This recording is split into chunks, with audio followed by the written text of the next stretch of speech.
Assalamu alaikum wa rahmatullahi wa barakatuh, everyone. This is Shahid Bolson. Welcome to the Middle Nation Podcast. This is episode number 25. When I talk about the American proxy war against Europe, and about how if this proceeds unhindered, it will lead to the crumbling apart of the EU, I think I need to clarify a few things, because I've seen a few comments on some of my shorter video clips that indicate people might think that this means the collapse of Western power altogether, or American power, and that maybe Russia will emerge triumphant, and so on and so on. This is not really accurate, so let me explain what I'm talking about in this regard. First of all, you should know that when I discuss policy and strategy issues, and I make reference to America, I'm not talking about the nation. I'm not even talking about the government. It really is inaccurate to even use the term American for what I mean, or any nationalistic identity. I am talking about the owners and controllers of global financialized capital. I know this seems like a very complicated term, and I suppose it is, but it's not really precise enough to just say the 1% or super rich people or billionaires or what have you, because I'm talking about a particular segment of the obscenely wealthy individuals and institutions who are not actually connected to or reliant upon what any of us would regard as productive activity. You see, there are tiers of interests and power even amongst the 1%. There are rich people who earn their wealth through production of some kind, through the provision of services, through investment in real-world assets and resources.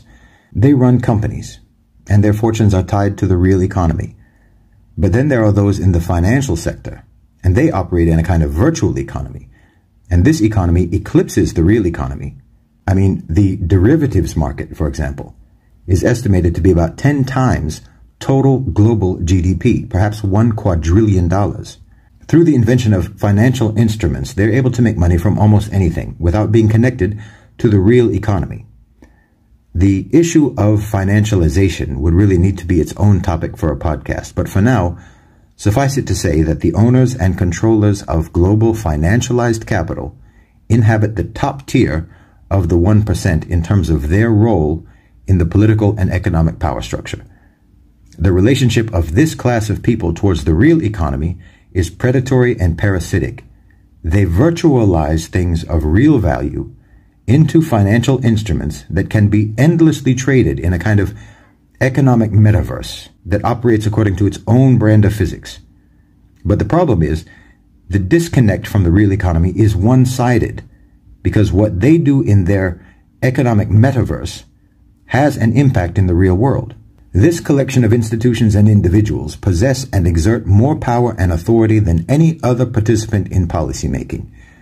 They are not nationalistic, they are not patriotic, they are not loyal to any country or against any country. The power that they wield appears to most of us as the power of the United States, the power of the West. But it has been a very long time since the U.S. government pursued policies to serve the interests of the American people. The state does not serve the national interest, and it hasn't done so for decades. Through neoliberalism, as I've talked about here before, business has captured the state, and financialization has captured business. This is the case throughout the West, in many parts of the world, and it is certainly the case in America. However, America still possesses state power that is unrivaled on earth. It is the biggest economy, the biggest military, and they host the most important companies. It is therefore the most influential captured state asset of the corporate elite and of global financialized capital. So when I talk about America or American policy or American power, what I mean is the use of American power by the owners and controllers of capital.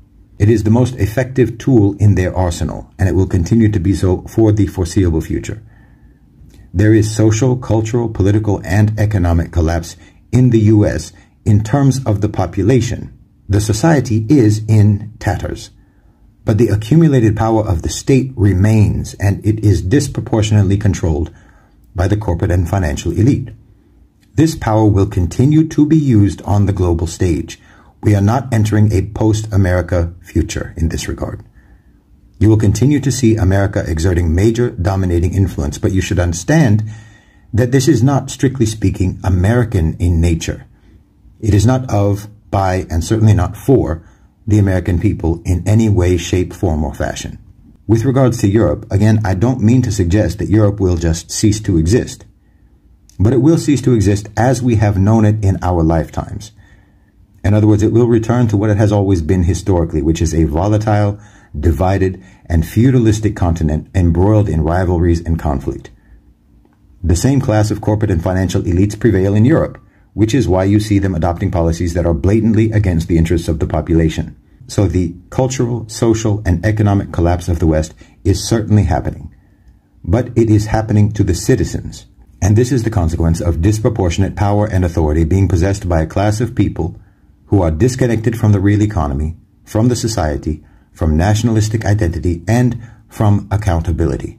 They are supranational, anational. They are expanding and consolidating an empire of capital. They represent a collective emperor, and they don't conquer for the glory of their nations, nor for any ideology. It is sheer, selfish accumulation and control. The common people in the West are just as eligible for victimization and exploitation, and indeed tyranny and oppression, as any people anywhere else in the world. I think this is very important for us to understand, and it is important for the people of the West to understand. The owners and controllers of global financialized capital do not care any more about them than they do for the people of Afghanistan or Syria or Iraq or Libya. Now, the methods of tyranny and oppression differ. And that's not, as some people suppose, because Americans are used to a higher standard of living and must be dealt with more tactfully. No, that's not why. It's actually because Western culture is so fundamentally uncivilized and brutal already that cruelty and barbarity from the authorities is not necessary to terrorize the population. Roughly 500,000 children are abducted in the United States every year. That's more than 1,000 per day. 600,000 people are raped every year. 150 work-related deaths occur every day. 20,000 people are murdered every year.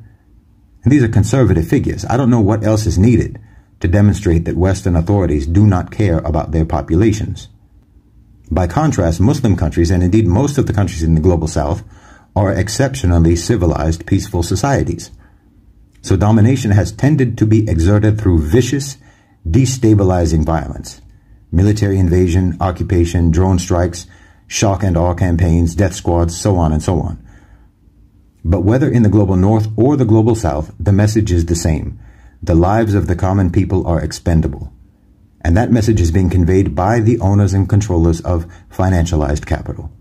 So what is happening is that this class of people has accumulated so much independent wealth and power, disconnected from the real economy, that every state is now fair game, including the states of Europe. Countries will be pushed into deprivation and chaos, probably beginning in Eastern Europe and the poorer southern countries like Greece, Portugal, and Spain. And gradually the EU will fragment, especially if Germany is forced to choose between freezing and starving inside the European Union or ending hostilities against Russia, which is an ultimatum that was cooked in to the coordinated economic response to the Ukraine war. Germany was always going to be pushed over the edge. What I want to emphasize is that the collapse of Europe and the collapse of American society does not mean that our countries will no longer be in danger, will no longer be threatened, will no longer be subjected to coercion and strategies and tactics of domination. The social and economic collapse of Western societies does not mean that there are no more conquerors. It just means that the conquerors no longer represent nations, but they will continue to pursue conquest nonetheless. Jazakumullahu khairan wa assalamu alaikum.